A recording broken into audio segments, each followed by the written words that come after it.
really what angel investing is about is you're playing at a game where the implied odds are beyond what exists in the normal world. So then you have to reconfigure your brain and your brain chemistry because you can withstand 50 losses, 100 losses, and make up for it with the 101st that pays off 200 to 1.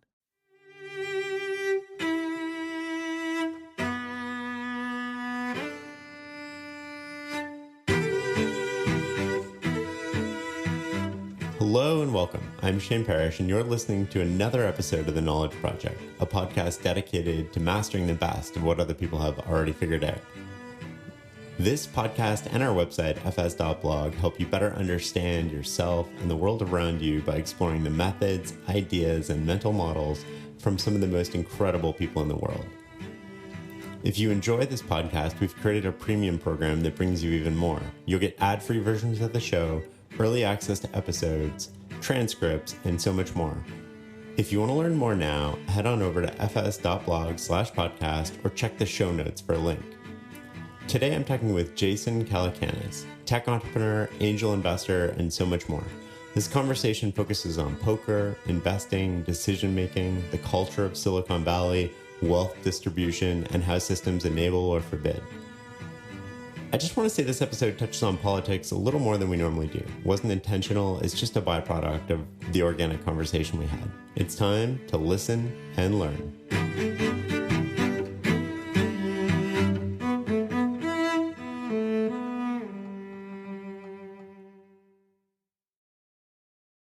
You're a high-stakes poker player. Can you talk to me a little bit about what's going through your mind when there's a lot of money on the line? Yeah, I play higher stakes poker these days. I started playing poker in New York with my friends at a place called Forlini's down in Chinatown, an Italian place below Little Italy. We would just buy in for like $10 and people would just get drunk real quick, and people didn't know if a flush was better than a straight. But over time, I went from bigger and bigger tables and learned a lot about trying different styles of poker. And so made a lot of friends in the poker community. I'm good friends with Phil Hellmuth and back in the day, Annie Duke, and really just love the game and what it teaches you about taking risk and what's an intelligent risk. And it's very analogous to angel investing in many ways and also not. It's a very interesting way to learn how to take risk and to read people and to understand situations with a little bit of math involved, which if you think about what I do for a living now, angel investing, it's very analogous. I have to read people. I have to take risks. I've got to take intelligent risks. And I only make money if, I'm taking risks on a very consistent basis, right? Poker, people have this idea that there's this big advantage people have. Sometimes in poker, people have a 51 to 49% or 60-40 advantage, but they're playing so many hands of poker over such a long duration that little edge adds up over many hands, right? And that's why you see sometimes, the world's greatest player like Phil Hellmuth losing over and over again because, he might be 60-40 versus somebody, which over time means that person's going to lose millions of dollars to him, but you might not see it in a particular hand or in a particular 5-hand run or a 10-hand run where two players are playing against each other. Let's double click on that for a second. How do you get feedback then when you're right or wrong? Because you could play the hand perfectly and still have a bad outcome. Yeah, and that's why when Trump was at 15%, I made a bet with my friend that Trump was going to win because...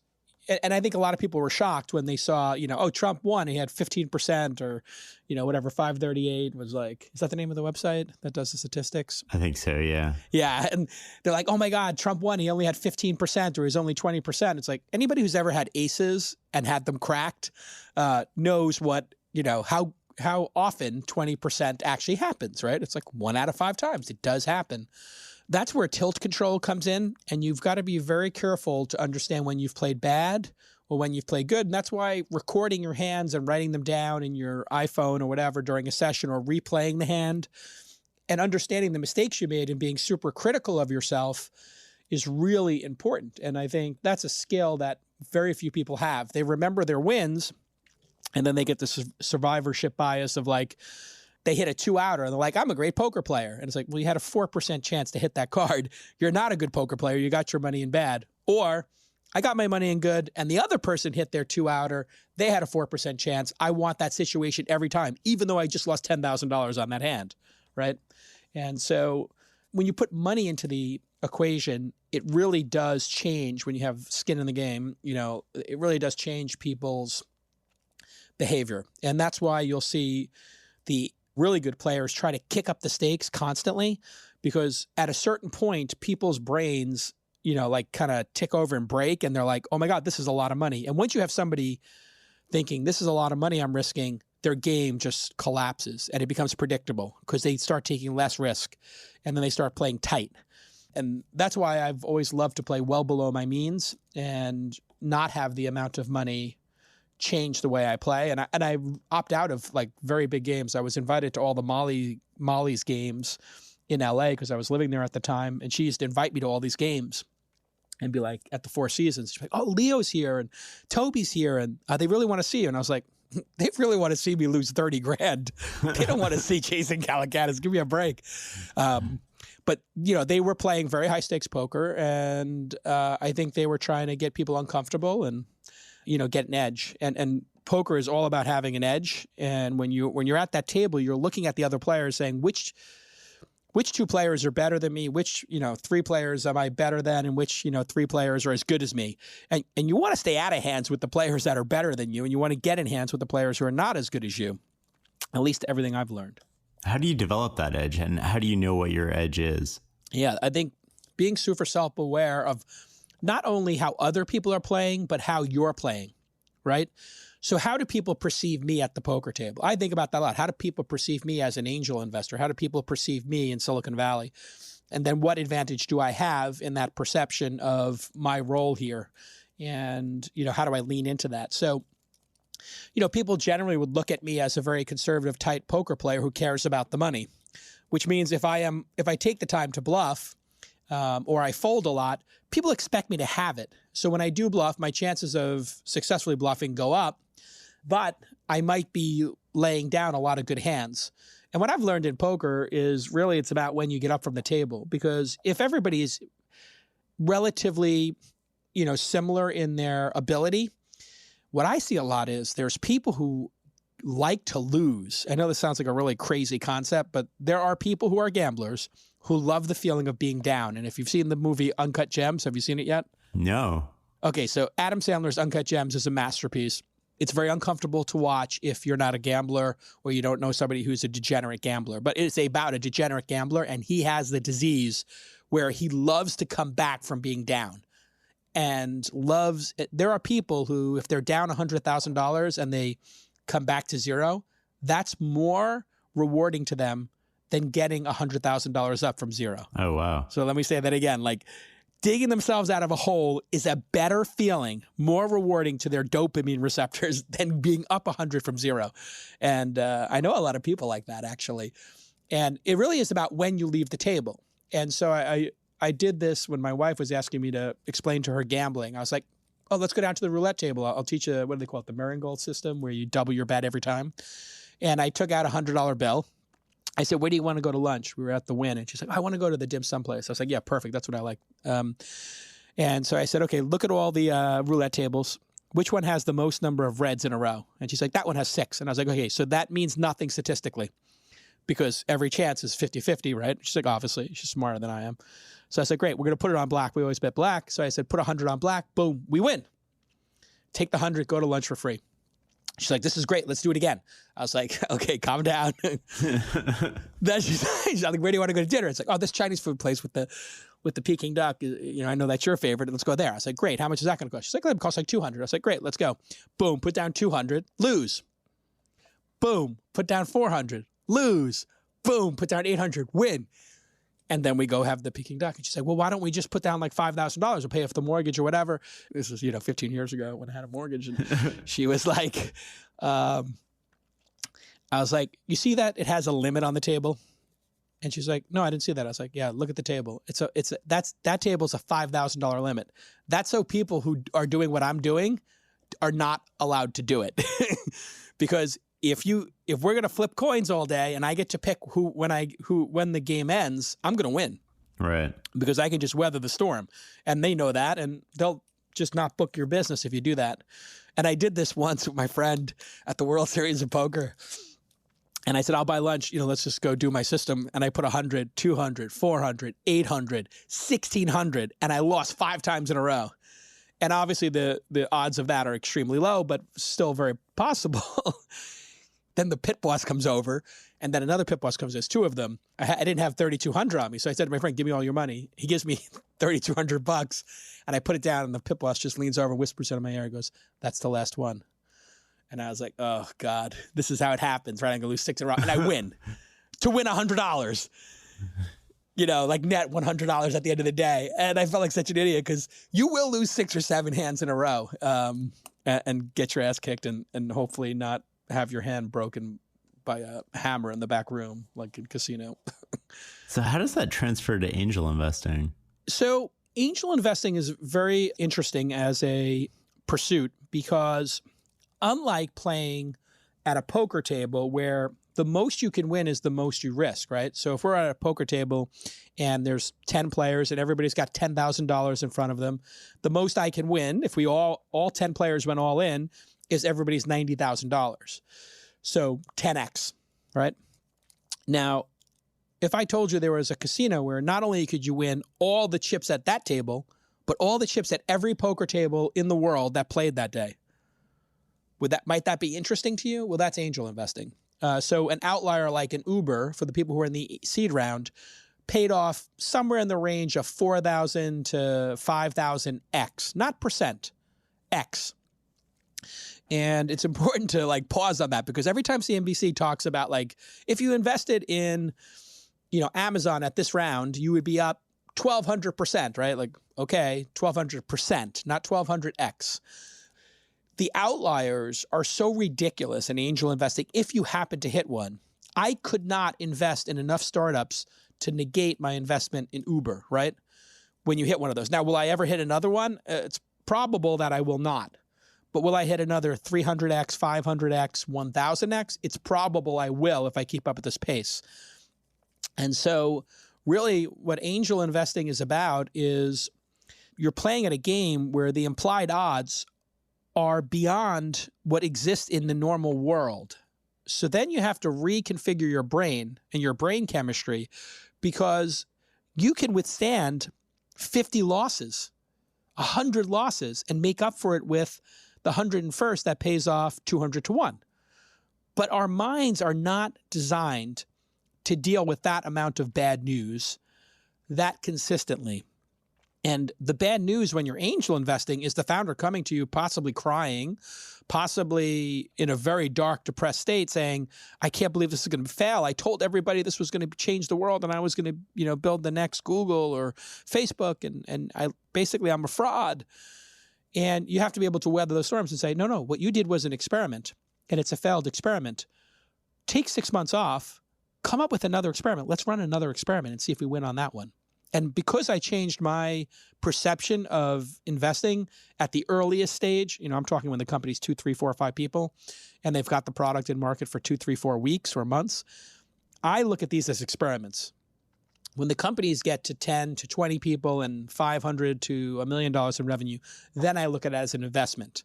And that's freed me from worrying about a failed experiment. If we were trying to cure cancer here and we had 1,000 failed experiments and the 1,000th and one cured cancer or a specific type of cancer, would be like, let's do it again. Who cares? Keep going. And that's where you have to change your brain chemistry. And the example in poker would be, could you withstand losing 100 hands of poker in a row over 5 days and then get to the 6th day and have one of them pay off 200 to 1? I don't know that most people would want to play that game. And that's why I play that game. How would you judge the quality of investing if you were to take away the outcome and you could only look at it at the decision point? Yeah, that's a difficult one. A lot of people like to profess to be great pickers of companies. And I've given a lot of thought to this and what is the cognitive bias there? Because people tell me oh my God, you're the greatest picker ever. You picked Uber and Thumbtack and Robinhood and Wealthfront and, Calm. And then I look at them and I'm like, yeah, but what about the 190 other ones I picked that didn't become that, right? And so this survivorship bias there is great. You start to think you're a great picker, when in fact, it might be geography and timing more than anything. I started investing in 2009 during the Great Recession. There were very few entrepreneurs then. And if you were an entrepreneur during the Great Recession, you were a masochistic, true believer and resilient to a level of Elon Musk and Travis from Uber. Like, you had to have that level of resiliency. In other words, peak resiliency and peak desire, commitment. And most people don't have that.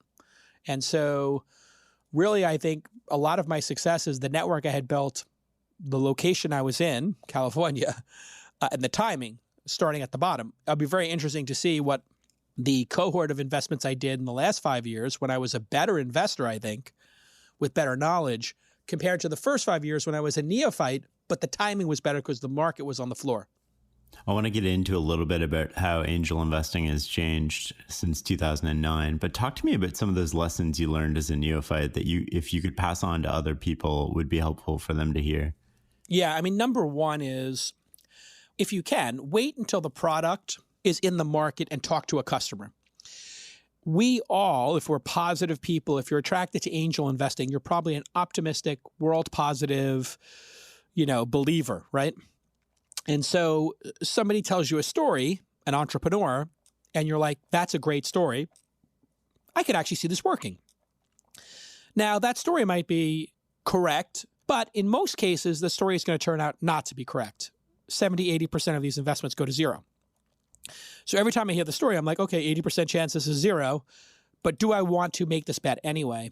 And what people don't realize is if they just waited 6 months until the product was in market, then they could talk to a customer. And when the customer says, I love this product, and the customer is not the founder's cousin or former sorority sister or fraternity brother or former employer, it's like an actual customer.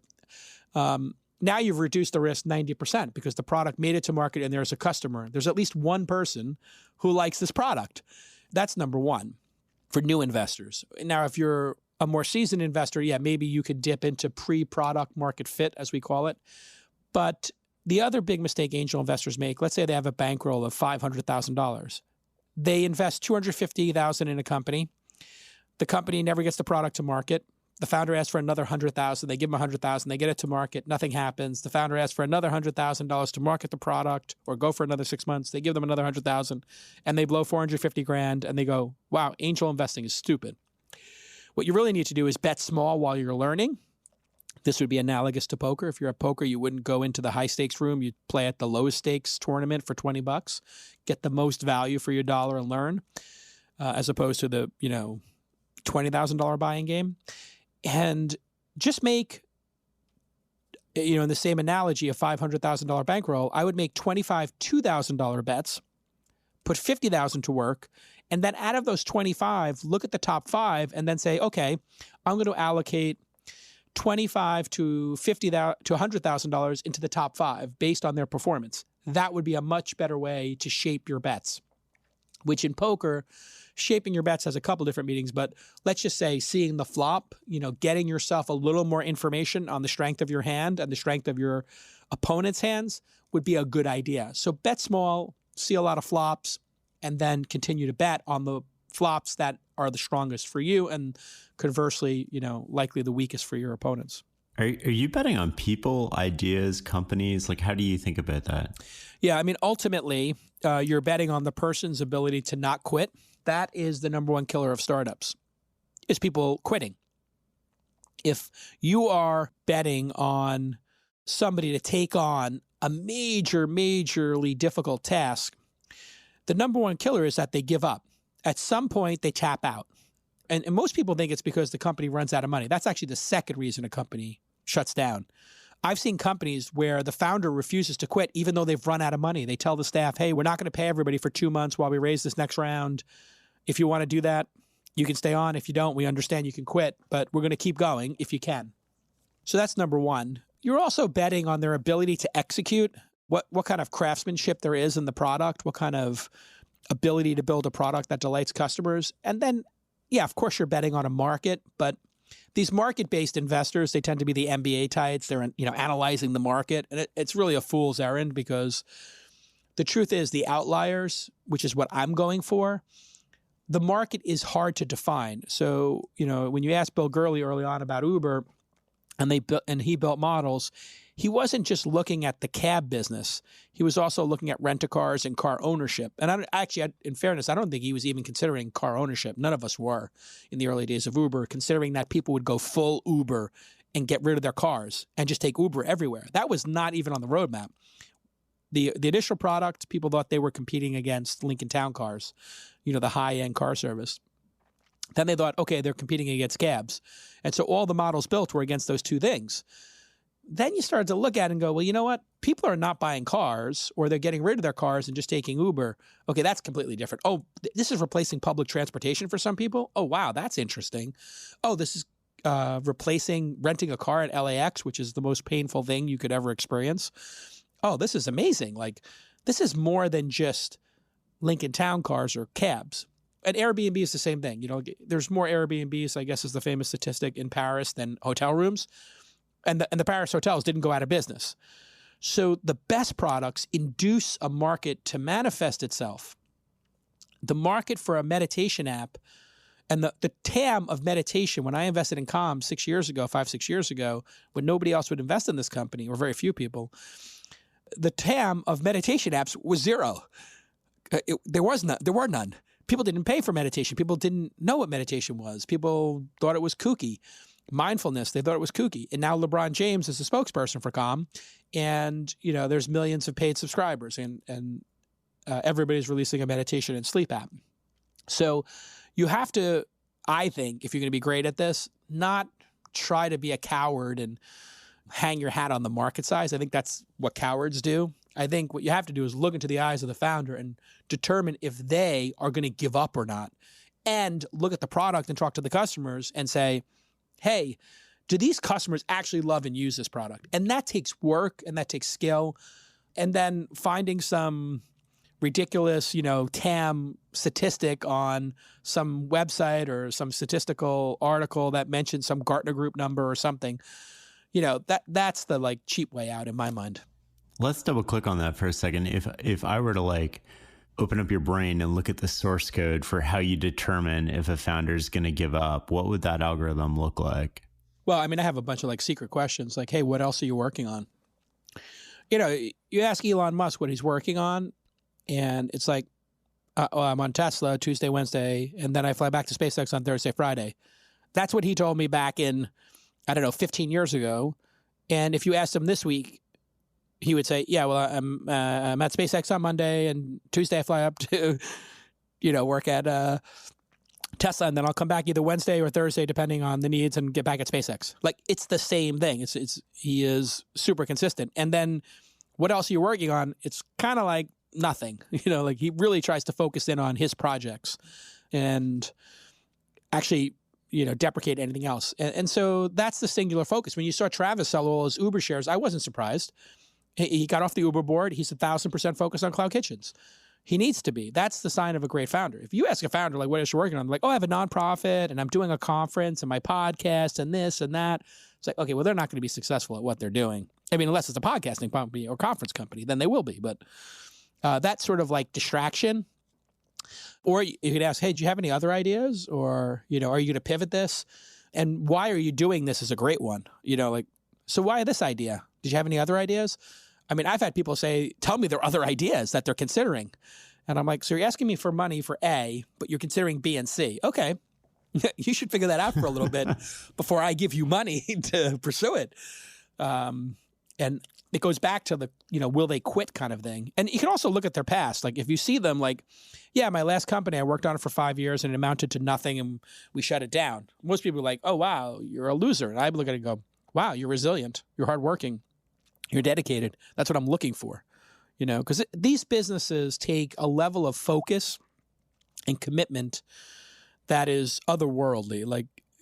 The fact that people are even talking about life-work balance and, oh, you're going to have life-work balance and that's what's important in life.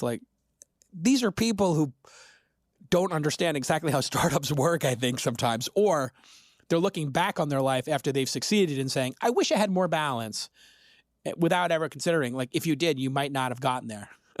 let's dive into that for a second, because that's one of the conversations that sort of happens on a regular basis in the internet that it's so exhausting. Yeah, talk to me, like share your thoughts. Well, there's a big flare up and it triggers a lot of people. And I think it triggers people because of their childhood. And you can tell that this has to do with more than just the topic at hand by, how triggering and insane the responses are. But there's a whole religious war that's been going on for 10 years. I had David Hanmeyer Hansen from, I forgot the name of the... Basecamp? Oh, Basecamp, yeah. I forgot the name of it because it's no longer the biggest player in that space. Like there's other people like Asana who've built like much bigger businesses. But, they decided they wanted to build a profitable lifestyle business. And when people say lifestyle in our industry, they don't mean that as degrading. They mean it as it's going to be a great lifestyle for the founders who are going to make $5 million a year or $10 million a year and just sweep massive cash off the table. That's a sick lifestyle. As opposed to you're going to make a bunch of people rich by having an IPO and and you're going to swing for the fences, right? So anyway, his position is people don't need to work that hard, which is like, I think that position comes sometimes from people who struck oil and they're like, oh, I'm sitting on top of oil. I don't have to work hard. Like Saudi Arabia, or I found all these minerals in the west part of the country, like Australia. We don't have to work hard. We can just rip these minerals out of the ground. If you have one of those businesses, of course you don't have to work hard.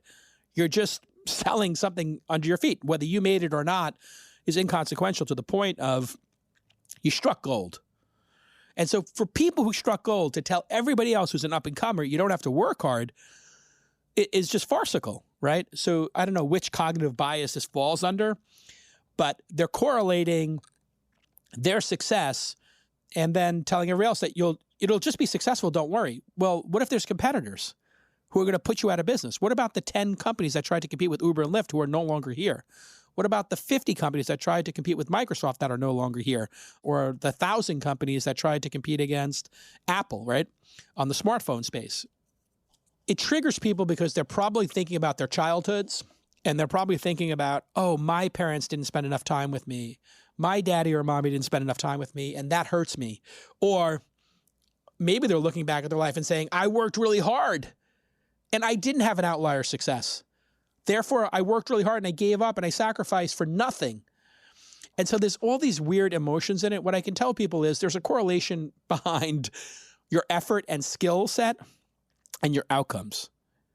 And so if you put in more effort and you gain more skills, you will have a better outcome. That's it. And so I think if you love what you're doing, work hard. If we look at a Navy SEAL, if we look at an Olympian, if we look at Draymond Green or Kobe Bryant, rest in peace, and other outliers who had work ethics that were insane, these people with incredible work ethics, nobody's criticizing them for what they're sacrificing because it looks like they're having a good time. Well, we have business people who are having a great time doing what they're doing, and there's nowhere they would rather be. And if they put in 60 or 70 hours, they're workaholics, and there's something horrible about it. This is a very personal question that people have to answer for themselves. And I think the people who are holier than thou, a lot of times they're kind of pulling up the ladder behind them. I see some people who are very successful, and I knew them 10 years ago, 15 years ago, before they were successful, and they were working 90 hours a week. And now they're like, I made it. You know what? I didn't have to work that hard. So you shouldn't work hard. It's like, kind of lame. There's this weird thing about, I don't know if it's a bias or something, but we try to make success look easy. And as you were saying that, I wonder how much of your view do you think is informed by your childhood and sort of, I think you grew up poor and you struggled, and like how much of that factors into how you see this? Well, yeah, I mean, a lot. And so, but, I've kind of figured that out in my 20s and 30s, like, why am I so driven to make money? Oh, we didn't have any. Why am I so driven to have power and, status? Oh, I had none. So, I didn't grow up dirt poor. We grew up lower middle class. And, my dad had a bar. So at least he was an entrepreneur, but it got taken away from him when he didn't pay his taxes. And during the, 1987 big crash. And that was particularly painful. Like your dad loses everything. You were 17 at the time, right? Yeah, I'm going to college in 3 weeks. And my dad's like, hey, son, I have no money and I might be going to jail. So good luck. And I was like, okay, Pop, I got it. I hope you don't go to jail.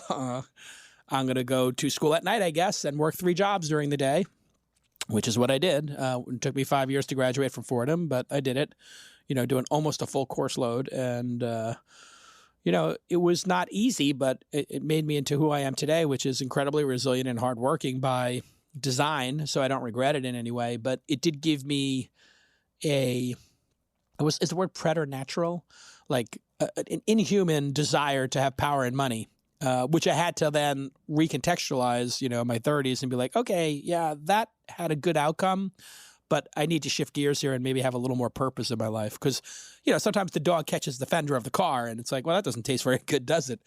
And then you have to just set new goals for yourself, right?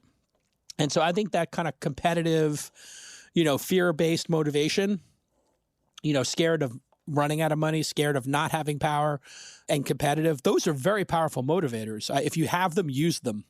But then once you win a couple championships, well, now you got to wake up and say, what's the meaning? Why am I doing this for the next 10 years? What keeps you going now? That's a good question. I love what I do. I wake up and I enjoy meeting with founders. I want to go back to something you said earlier about skills, and you said hard work and skills correlate to outcomes. And when I was doing research for this interview with you, one of the things you said is there's no excuse for people not having the skills today. Yeah, there is no reason that you can't go on the internet today and learn, I think, about 95% plus of desired skills in the world. Like when I was growing up, I always wondered what happened at MIT or Harvard or Stanford.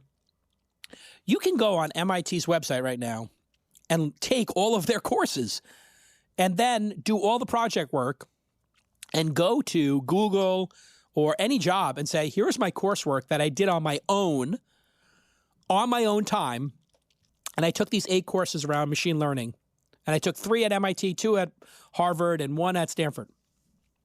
Hand that to somebody like Elon Musk, and they will give you a $300,000 a year job or $250,000 a year job. So think about that for a second.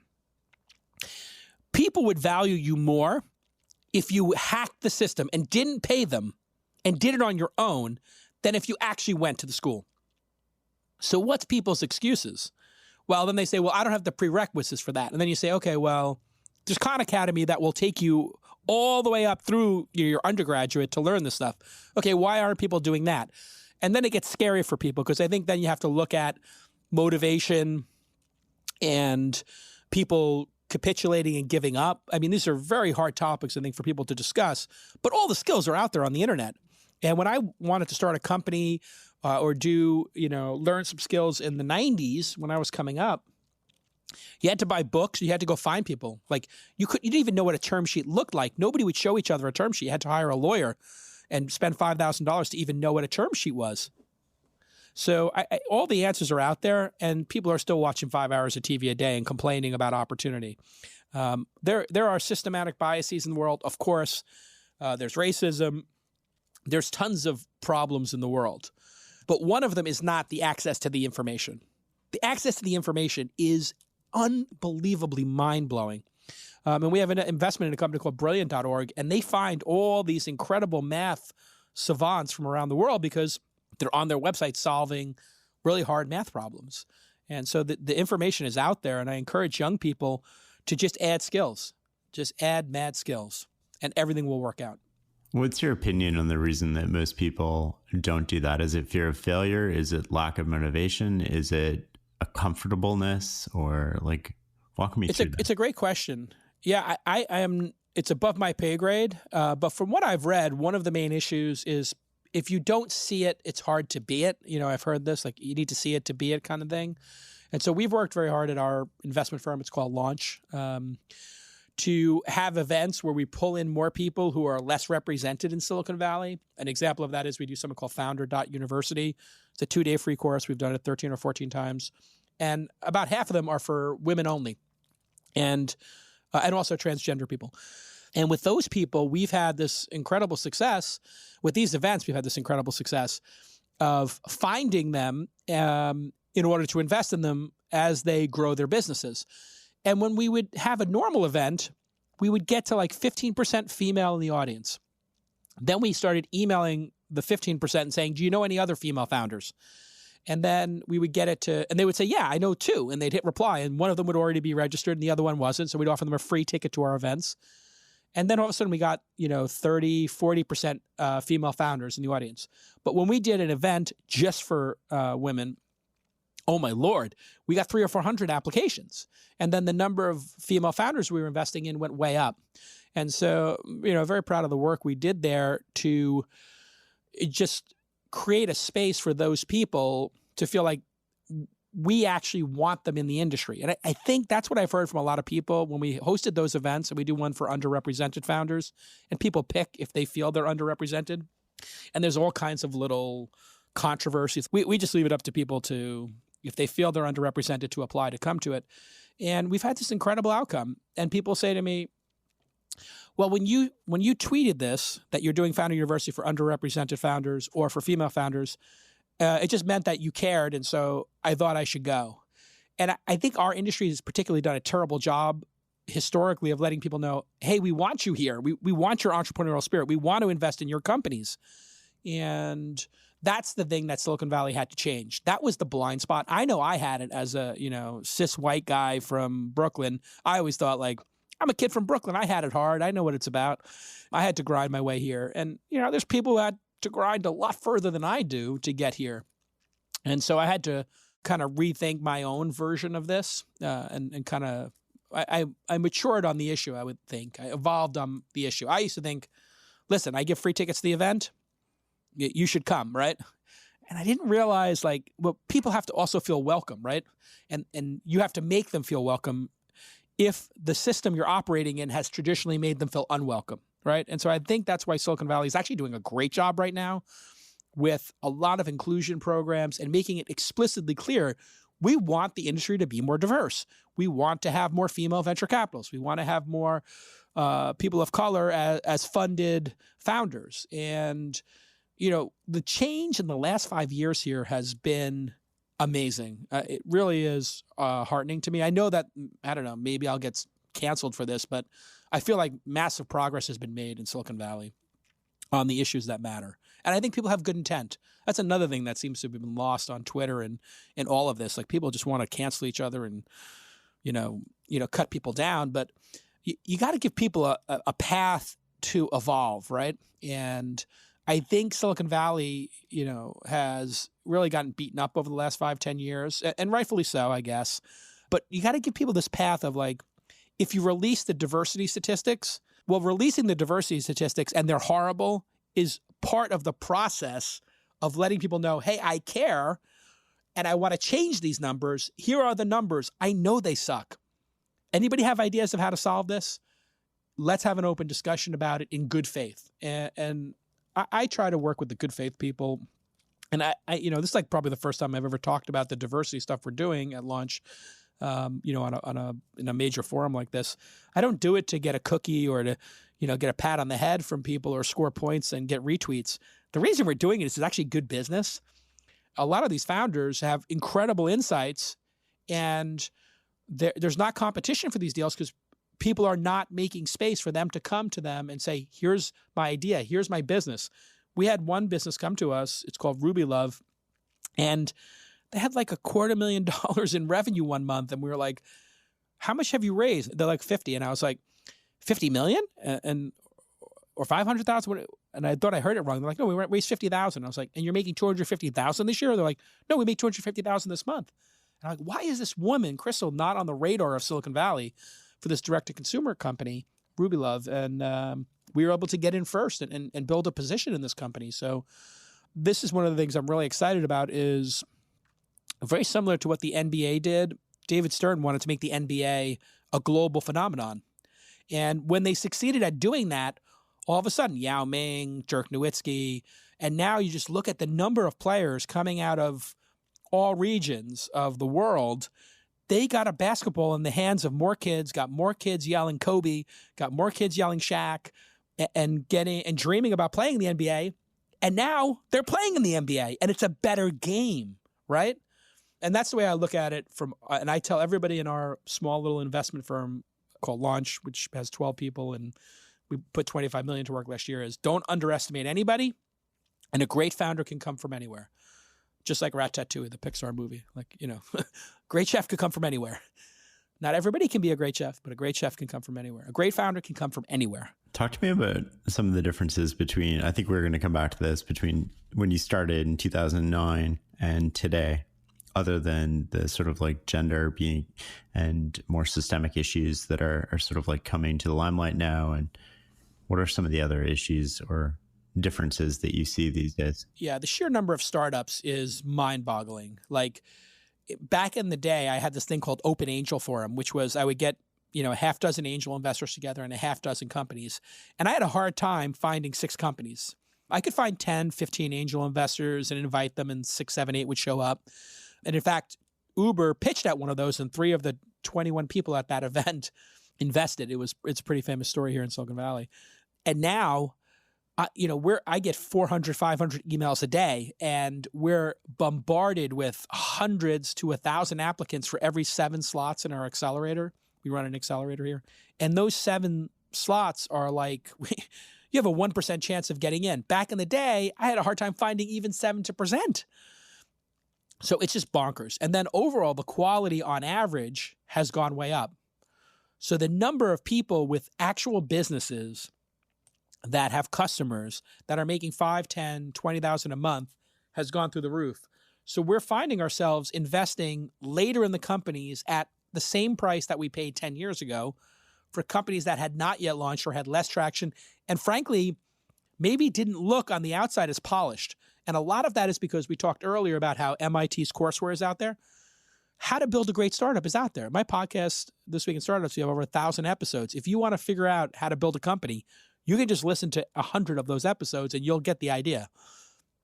So all of the answers and the playbooks and the techniques and the tactical information, the strategic information, and even the mission-based information is all over the internet. It's in podcasts, it's in Medium articles, it's on Twitter, it's on Quora, it's on Hacker News, it's on Reddit. The answers are out there. So people are coming to the game so sophisticated. I mean, we have a trucking company, I won't say the name of it, but a company out of Ohio making software for trucking companies. And this is a first-time founder, and this company looked like it was in year 3 or 4 and had $1 million or $2 million in investing, and it was just him. And I was like, oh my God, people are getting a lot done. Also, the Amazon Web Services stack and WeWork for the Office stack and legal services, all of these things have been productized.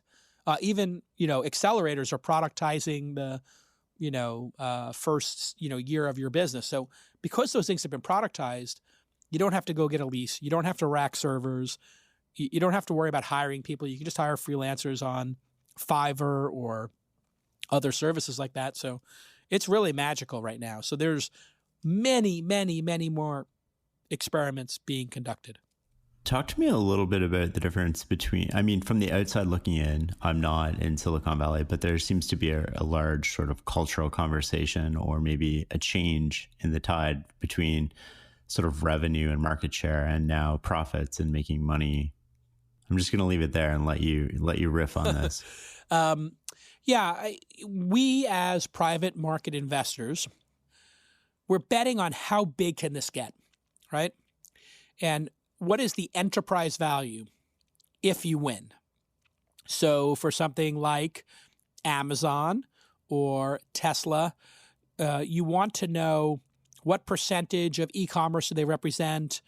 What percentage is the Model 3 of other comparable vehicles in terms of its sell-through versus those competitors, right? And the last thing we want you to do is pay us a dividend. If a company is storing a bunch of capital and paying you a dividend, that signals to us that you are not a bold and ambitious founder. And this is one of the big problems I have with Apple and Tim Cook, who I don't think should be CEO of that company anymore. They're building up these war chests of capital and then doing share buybacks and all this stuff. It's all to just drive the stock price up. And it's very similar to what Steve Ballmer did at Microsoft, which was, a lost decade on a product basis. A great decade, I guess, if you wanted dividends. But for technology companies, when you start saying, my gosh, all this excess capital, we don't know where to put it, or we're not sure that this can get any bigger, that's troubling to us in the private markets. Now, the public markets feel differently. The public markets have rarely seen money-losing companies at this scale. Amazon was one of them. Tesla is one of them. Uber is one of them. Lyft is one of them. And so now all these companies are going into the public markets that just doesn't, they don't believe. Masayoshi-san believed, right? He's a crazy private market investor who wants things to go big, and how quickly can we get to $1 trillion market cap? And so to me, it's kind of silly. I look at it and go, like, if you see what Amazon has done, you see what Google and Facebook have done, like a lot of these companies, some of them have been profitable, like Google for a long time. Facebook, it took them a little while. Amazon, it took them forever. You know, we like to see in the private markets, how big can this get? And the public markets want to see how much money can this make? And so that leaves founders with a really, they have to downshift really hard because they're just racing towards the cliff. And then all of a sudden a bridge pops up. They get more money. They race towards the next cliff.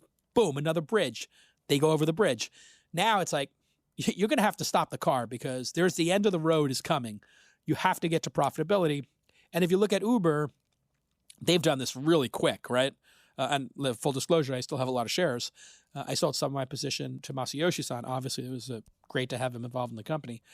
But I just think private company CEOs need to understand that at some point, when they get towards that public market situation, they're going to have to be profitable.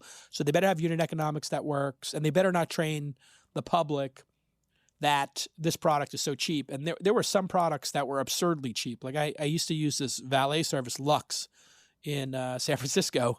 It was a valet for venture capitalists, basically. You drive your Tesla up, they put a valet on the street anywhere you want. So just imagine like how crazy this is. They put a person who gets paid $15, $20 an hour wherever you drop a pin. They have a blue jacket on like a valet. You pull up in your car, you get out, they park your car for you. Now, parking used to cost me $10 and I would give the guy $5 by my office. This cost me $15 to have somebody go valet it. And they would be waiting for me when I left my office downstairs with my car. So I didn't have to wait in line. So I was like, wait a second. If that takes him an hour, $15 for his and this should really cost $30 for them to break even. So for them to actually have this work, it should cost $40. And you know what? On date night at, the Warriors Arena or at some place that doesn't have valet, I might actually pay $40. Like it might be like a once in a while splurge to have that convenience for something, but this doesn't make any sense, right? I could just, so anyway, they went out of business real quick. And so you have to take that into account, I think. And so we'll see it get worked out. Lyft is doing their layoffs. I think DoorDash has got serious problems because the free money's over. So Masayoshi-san is the last person in. And I think he'll ultimately wind up looking smart because he picked some good companies. And I think he'll ultimately wind up having a very good return for his LPs. But it did create some weird moments. And I just take WeWork out of that because that was just ridiculous, the valuation. But for the other companies, these are real businesses that if they just raise prices a little bit and they cut expenses reasonably, they'll get there. But some of them are still in a price war. So the Uber Eats, DoorDash price war is still concerning to me. But ultimately, Uber has the 5-year runway or whatever it is, 4 or 5, 6 years of runway, depending. We'll see what happens when they release their earnings. Talk to me about the no-code revolution. This is a fascinating one. We had a couple of false starts. And this is one of the things about technology I love is like we have these false starts and then something actually works and people are like shocked. And it's like, VR is obviously one of them. We've had VR headsets and VR iterations like 5, 6 times. And, it's still not here. We had the same thing with video sites like YouTube. Many different people were doing video sites. Then YouTube broke out, social networks, yada, yada. And no code is WYSIWYG. What you see is what you get. So can I build a website without being a developer? And we had visual editors. Netscape had one. Hotdog was one out of Australia. There were a bunch of these, Dreamweaver, I think was the Adobe one. You could build a web page and drag and drop objects around and then publish it to the web. And they kind of faded after the 90s. But now they're coming back, and companies like Webflow, Bubble, and then companies that pull together through APIs this information like Zapier or If This Then That. And then WYSIWYG website builders like Squarespace have gotten very sophisticated because they added things like shopping. And then you have Shopify making it easy to load a store. And then Squarespace adds their own e-commerce functionality. So all of these tools now, like, sort of the NBA getting more people to play basketball, the no-code tools get more people to build MVPs. MVPs in the technology industry means minimum viable product. In other words, the simplest product to demonstrate your vision for your company. And so I think we're going to see the pool of people who can build a product go from, like, call it low single digits, 4 or 5% of the country, or even the world, young people starting companies, old people starting companies. I think it's going to grow to about 20%. So people are going to be able to go on a website, learn how to do scripting, and build workflows that would be similar to Airbnb. Like Airbnb, if it was being built today, could be built on Bubble, Webflow, one of these tools, Squarespace, Zapier, Slack, Airtable. You could glue all this stuff together and do it without a developer and probably get to 10 to 100 million in revenue without ever having a developer. Now, that sounds crazy. That's crazy. Yeah, people will debate it with me, but I think in this case I'm right. And the things I might be wrong on, it'll be worked out on. I don't think you're building Facebook at scale with 1 billion users, but you certainly could build a Facebook-like product with 1 million users. And then if you did build a product with 1 million users, of course you can just hire a developer team then. So more people are going to, it's almost like pop-up restaurants if you think of it that way, or, testing out your food company at the farmer's market. A lot of people use pop-up restaurants and farmers markets to test their ideas and do those experiments. That's what no code is going to do. It's like increasing the pace of experimentation. Yes, and that results in better outcomes. And so making it full circle, my job is to make bets on experiments. And then when the experiments turn into it's a successful thesis that then turns into a product, to then buy more shares in that company. So we bet $100,000 for 6% of companies when they come to our accelerator, and we hang out with them for 12 weeks. If those experiments really go well, then we try to buy another 10% of those companies. As opposed to the early days when I was a scout for Sequoia, I would just put in 25 or 50K. So I went from being a very recreational angel investor to now being kind of an angel investor plus a micro VC, let's call it. Also allowing other people to invest alongside me. So we have a site called thesyndicate.com, which is just like AngelList, but with one investor, me. And we share our deal flow now with like 3,900 investors.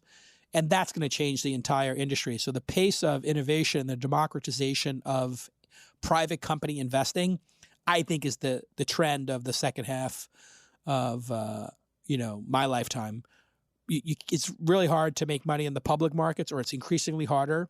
And we're going to see some regulation in the United States where people are going to be able to be sophisticated investors. In other words, maybe they don't have the accreditation benchmark of whatever it is, 150, 200,000 a year in revenue income for 2 years. We're going to see sophisticated investors, which will be like you take a course on private company investing, and you're going to see Uber drivers or Postmates delivery people or HR people working in LinkedIn investing in those companies. And that's going to just totally change capitalism forever. And that's the thing that's actually got me super excited. And when you talked before about what's your purpose if you wake up and you've made enough money that you don't need to go to work anymore, I really think the democratization of capital, and going full circle to my childhood, the ability for my parents or my mom, who probably had insights as a nurse practitioner and a nurse on what companies to invest in, but would never have been allowed to, she could have actually placed bets. She could have taken, $200 from a shift as a nurse and bought into a medical company when it was in its first or second year. And she would have done that because she was entrepreneurial, but she wasn't allowed because of the accreditation rules and the fact that our economic system is designed to protect people who are poor by not letting them take risk. That's noble, but it's wrong in today's society. The people who need to take risk and make bets that could have 200x outcomes are people who are poor, not rich people. Rich people have too many ways to make money, right? And if you just put your money in the indexes, you're going to be great. So what about poor people? If the Uber drivers could have said, let me buy a share of Uber every time I hit $100 in earnings, I'll buy one share of Uber for 10 and take the 90, and just said it that way. We would have a lot of Uber drivers right now who we're moving from, one station in life to another. And that's really, I think, what I'm going to try to do with the last, I'm 49 now. And my last act, if I'm moving into my third act now, hopefully I have a third act and I'm able to live that long. But my last 10, 20 years professionally, I would like to democratize private company investing, specifically so that people who are poor could become middle class and middle class people become rich, or poor people could become rich and middle class people could become ultra wealthy. I believe in capitalism. It's obviously got some weird, outlier moments, and some of the rules are unfair, but it's a heck of a lot better than, where socialism and communism have led everybody. And it's very nerve-wracking for me to see these young people who are like, yeah, it'd be better if the state provided everything for us. They need to look up in history, when the state provides everything for you, what happens? Things generally don't go the right way. Can you expand a little bit on other ways that the system might inadvertently keep poor people poor and protect rich people? Yeah, I mean, the entire capital gains system, if you just think about it, is, designed to, it's noble, the design of capital gains, right? You get people investing for the long term, creating businesses. We want that. But you can't have that and not let people have access to it. So it sort of dovetails with my first point. Additionally, I think there's some common sense things that are lost on the elite class. And I think we're starting to see them reverse it as the guillotines are, being rolled out in society and people are really upset. And I think, Bernie's surge in the polls as part of this is, people think it feels unfair. And even if it's not, even if everybody's standard of living is being pulled up, even if the number of people living in poverty is plummeting, even if all the rich people give away all their money eventually through the giving pledge, it still doesn't feel fair. And so I think people who are in that ultra high net worth area need to think for a second and say, what do I really need my company to pay no taxes? And when Amazon does something like HQ2, and it felt overreaching, right? It felt like unnecessary. And I think this is where talking about blind spots that people have. I think the rich have a blind spot of, they're so good at gaming the system and they have so many people working with them to game the system and to optimize. Let's just call it optimize, because gaming the system sounds like you're doing it in a nefarious way. Just optimizing. And poor people don't have people working for them to optimize their earnings and optimize their outcomes. And so you can over-optimize. And I think Amazon not paying taxes and Bezos doing the HQ2 thing, it felt over-optimizing. He didn't take the giving pledge. He hasn't given money away. And I'm not going to make it about Jeff Bezos. I like Jeff. I think he's awesome. And the world's a better place for him being in it, obviously. But he is over-optimized. And the same thing was true of Apple. Apple was treating their store workers as second-class citizens to people who were working at the headquarters. Amazon, was really grinding the people who were working in their factories. And they have to stop for a second and say, okay, we're optimizing these workforces, but is it necessary to over-optimize like this? And the answer is always going to be no. And Apple got shamed into raising the salaries of people in their stores because they were getting paid like very low. You can look it up. It was 5 years ago. And then Amazon had to raise, minimum wages. So I think treating people who are coming up with more dignity, more respect, the minimum wage raising is one of those things. So this blind spot for rich people is over-optimization and the optics of it, right? A bunch of rich people flying private jets to Davos and then crying about global warming is optically really bad, right? You just burned a ton of jet fuel to get here, and then you're talking about global warming. Like, people have to start taking some actions that parallel what they're doing. And I've done some reflection on this. Listen, I've only been wealthy for, 20% of my life. The other 80%, I was, broke or middle class or upper middle class, whatever. And, everybody has to do their part. And I think it doesn't feel fair. And if it doesn't feel fair, what do people go to? They're going to go to socialism. They're going to go to the state doing things. So this is why I think it's actually important that we solve the healthcare issue and everybody gets a baseline of healthcare. We already pay the most of any country and get the least for our healthcare system.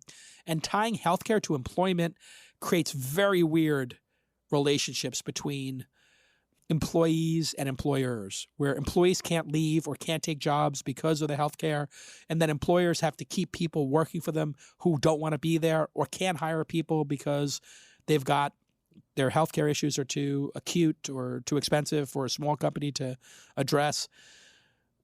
It would be such a nice thing for us to be able to just give everybody world-class healthcare in this country and call it a day. And people fighting against that have lost the script.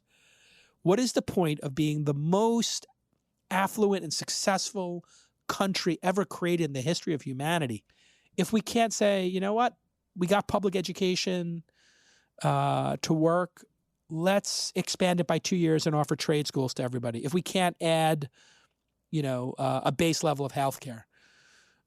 And I know I sound like a socialist now, but there is some balance here. And people want to go ban the billionaires and pull out the guillotines because we're not paying attention to spreading the wealth enough.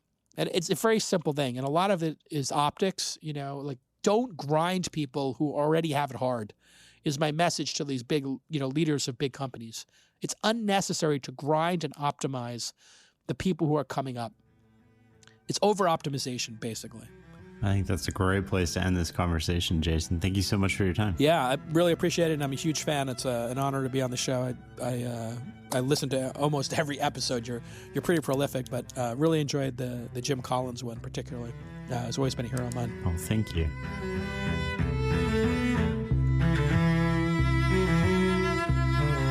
You can find show notes on this episode as well as every other episode at fs.blog/podcast. If you find this episode valuable, share it on social media and leave a review.